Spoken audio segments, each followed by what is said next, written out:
Hey there guys, I am the Six Machine and welcome back to another Warhammer video. We are finally here at the craziest, most unstable, most psychotic assassin of them all, the one which you really don't want coming after you. We are of course looking today at the Eversor Assassin. As usual, we'll be going over the stat line and then his weapons, his war gear, his rules and stratagems before making a decision about whether he is worth bringing to the tabletop. So let's dive straight in, and as with the other assassins, the Eversor comes in at 100 points, and he has the familiar movement 7, weapon and ballistic skill 2+, strength and toughness 4, and that piddly 6-up save. Unlike the other assassins though, the Eversor does have a bit of a buff in that he not only has an extra attack with 6 base, but also an extra wound, bringing him to 6 wounds in total. And this does quite nicely add a little bit more melee potential for him, as well as a tiny bit more survivability, which is nice because, as we will see later on, I feel that this is in some way a bit of compensation for the fact that overall his defensive abilities aren't maybe quite as strong as the other assassins are. He of course has the Agents of the Imperium keyword, like all the other assassins, as well as the Execution Force rule, which allows you to bring him in your lists without messing up your unique army bonuses like Combat Doctrines, and Execution Force allows you to bring him with other assassins in their own independent Vanguard detachment without needing an HQ. So if you did want to bring all 4 of the assassins, or I guess 4 Eversor assassins to a game to really terrify your opponent, you can do it with this little rule. He also has the independent operative special rule, which means that he can never take a warlord trait, but more importantly also allows you to set him up in concealment and deploy him at the end of one of your movement phases 9 inches away from the enemy. Now, as you can probably tell by the look of the model, the Eversor really does shine when he is up close and personal to the enemy, so this rule is honestly fantastic for him. It means that you can keep him safe from shooting in turn 1, and then in turn 2 he can rock up and, as we will see in a bit, pretty reliably make a 9-inch charge to get stuck into combat straight away and really tear up an enemy squad with his combat prowess. So I think all in all, this rule is fantastic for him, and honestly, I do think that every time you bring an Eversor in your list, this is how you are going to be deploying him. You're not going to have him on the board right from the get-go. You're going to have him in reserve to keep him alive for that turn 1 shooting phase, and then bring him on and just immediately get him right up in your enemy's face. The Eversor itself, of course, does come with its own unique special rules and abilities as well, and they aren't super flashy or complicated in any way. The Eversor is very single-minded. It's very much a direct bullet style of unit that you just point and click towards an enemy, and its rules do 100% reflect that, so you do absolutely know what to expect when you put this guy down on the table, or conversely, if you see him deployed against you.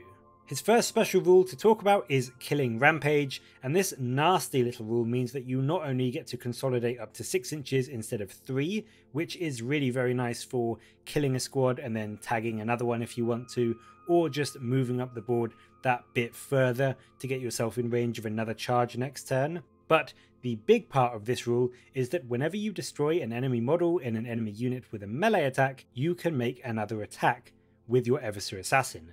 So with his 6 attacks base and even more on the charge, which we will get to in just a second, he can potentially double the number of attacks he can perform in a combat, which means that he can genuinely slaughter his way through horde units, things like guardsmen or fire warriors, or even marines and more elitish infantry with sheer weight of attacks. It really is an absolutely devastating rule, and will mean that your Eversor can potentially have up to 12 attacks in a single combat phase.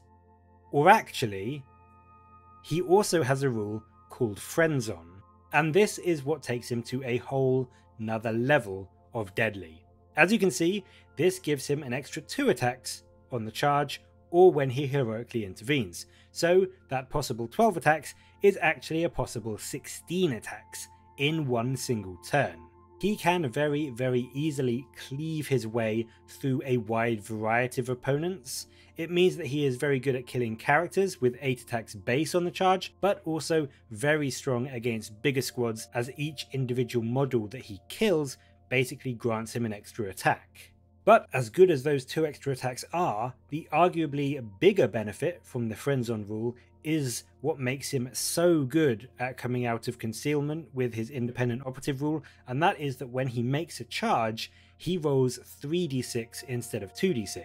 And this isn't 3d6 take the 2 highest, this is just flat 3d6. It's worth noting that he still can't declare a charge over 12 inches because that is in the main rules, but with a 3d6 roll, you are on average going to be making 9-inch charges 74% of the time. And with a reroll there in case you fail with your command points, that brings you up to an even more unbelievable 93% chance of making a successful 9-inch charge. So you can be very, very confident of getting the Eversor exactly where you want him as soon as you set him up on the board. He also has the Sentinel Array ability, which affects his shooting, and whilst his shooting is kinda meh, it's nothing to write home about, this rule does let you make a shooting attack if an enemy tries to fall back, so it's not terrible to have. It will help you to dissuade some units from wanting to fall back from your Eversor when you've got them in combat, and especially if you've tagged something like a Eldar Warlock or a Tau Fireblade, they could very well suffer a few wounds from your shooting if they do try to fall back from your Eversor. So the way that I look at this rule is that it is a deterrent to your opponent and will make them think twice about having units fall back and potentially leaving your Eversor out in the open. So in a way, it's not so much about doing a huge amount of damage, but keeping your Eversor locked in combat and less vulnerable to enemy shooting. I mean, don't get me wrong, it's always nice to kill a couple of Gaunts or a few Guardsmen or whatever with a free shooting attack, but as I said, shooting isn't really the Eversor's forte, so take it as like a nice little bonus. The real benefit of this ability is keeping him safe from enemy fire. On the defensive front, along with his extra 6th wound, the Eversor does of course have lightning reflexes, which gives him that 4-up invuln, and it does make him that bit more durable against enemy fire. He doesn't have the -1 to be hit like the Vindicare, or forcing enemies to counters ballistic skill 6+ like the Culexis does, but that extra wound is quite nice at keeping him trucking along that bit longer, and it can keep him alive in certain situations where other assassins would die. The best way to keep the Eversor alive is to get him into melee, where you will be a lot less concerned about him dying, because A, he's probably going to wipe anything out that he gets into combat with before they can swing, but even if he does die, his other special rule, Bio-Meltdown, will make it absolutely hilarious for you, and quite frankly terrifying for your opponent. And with the Bio-Meltdown rule, the thing you've got to consider is that Eversors are basically pumped full of drugs and combat stims and everything else like that, and they're just kept in stasis and then unleashed when you want something dead. That's how sort of unstable and crazy and just full of chemicals they are. So the Eversor is pretty much just a walking bomb. So when he loses his last wound, you roll a d6 for every single enemy unit within 6 inches, and on a 4+, they take d3 mortal wounds as your Eversor pretty much just explodes. So if you bring him on turn 2, make your 3d6 charge into your opponent's battle lines. If they've castled up, there could potentially be a squad or two, maybe a couple of characters, maybe even a vehicle or two as well, that all would be in that 6-inch bubble. So you can potentially charge in, kill a load of their infantry, and then even if your Eversor dies on the return swings, you can be putting up to 3 mortal wounds into each of those units before you take him off the board.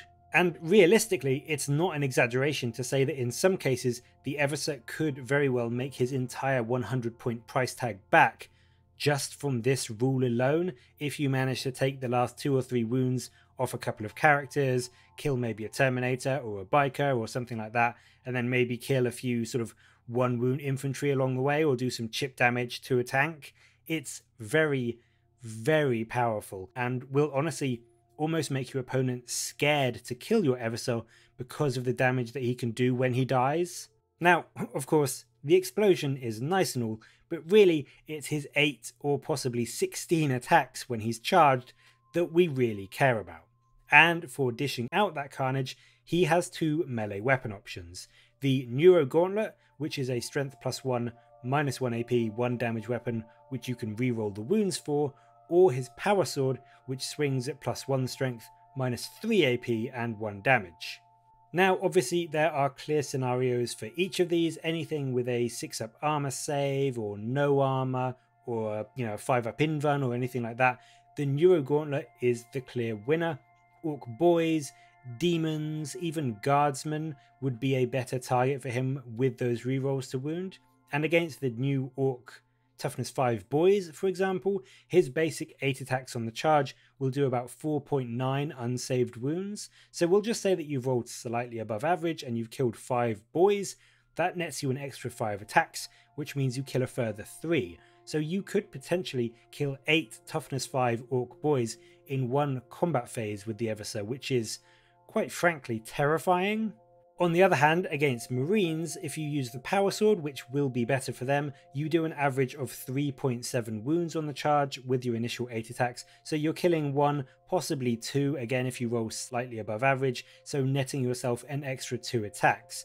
Whereas if you did use the Neuro Gauntlet, you'd be getting about 2.9 wounds with his initial 8 attacks, so probably only getting 1 extra attack from that. So there are definite clear variations of when to use the Gauntlet and when to use the Power Sword, and in most cases it's fairly clear cut. You can pretty much tell when it's going to be better to use the sword against things with sort of a 3-up armor save, whereas against the lightly armored stuff where the reroll to wound will really allow you to get a lot of wounds through and they don't have much in the way of a save to protect them, the Neuro Gauntlet will probably perform better. He isn't, if we're being honest, going to be the be-all and end-all of combat, unfortunately, as he is only damage 1, although I do hope that maybe when Assassins get updated in 9th, he gets a bit more usability from his weapons, perhaps a damage 2 Power Sword, and then maybe some more strength on the Neuro Gauntlet to really help separate the two roles. But he can absolutely still tear through light infantry, and I think really that's where you should be directing the Eversor. That's the kind of units you should be aiming at. He isn't great at killing things like Terminators, even with all those attacks. He wants a unit that he can kill a lot of so that it generates a lot more attacks for him after he's killed, 4 or 5 or 6 models. He gets the 4 or 5 or 6 extra attacks. So, I mean, yeah, if you see something across the battlefield that's a 10-man squad of infantry, toughness 3, toughness 4, maybe a 4-up or worse armor save, that sort of thing, that is where the Eversor will absolutely shine. On the ranged front, he has melter bombs, which are a very nice little 4-inch range grenade weapon at strength 8, -4 AP, d6 damage, and you can reroll the wound against vehicles. So whilst it's still not his best target, he can do a good chunk of damage to vehicles, and he could potentially take out something like a Venom or a Wounded Chimera, which would let you charge the fleshy, juicy contents inside afterwards. And then on top of that, he also has his Executioner pistol, which is pistol 4, strength 4, -1 AP, 1 damage, and with rerolls to wound against infantry. It's 12-inch range, so again you're going to need to be nice and close, but that is fine. The Eversor wants to be close up anyway to charge into melee. It may do a few wounds here and there, kill a few guardsmen or a gaunt or 2, but like I said earlier, in my opinion, this pistol, along with the Sentinel Array rule, is really there to deter squishier units from falling back from your Eversor, and when this pistol could potentially do 2 or 3 wounds to something like an Imperial Guard company commander, your opponent may not want to try and fall back in case he ends up taking those wounds and losing his precious HQ. On the stratagem front, as we have seen with the other assassins, there are 2 basic stratagems and 2 which are unique to the Eversor. I'm not going to dwell on the 2 shared ones too much because we've covered them before, but as always, they're pretty good. They let you gain a free command point when you kill a character, or 2 if it's the enemy warlord, and then also giving you the chance to swap out an assassin pre-game. So if you've brought, say, a Culexis, and then you see your opponent has 6 10-man infantry squads on the battlefield, maybe the Eversor will have a bit more fun chewing through all of those. But the Eversor's specific stratagems, on the other hand, they are really very, very good.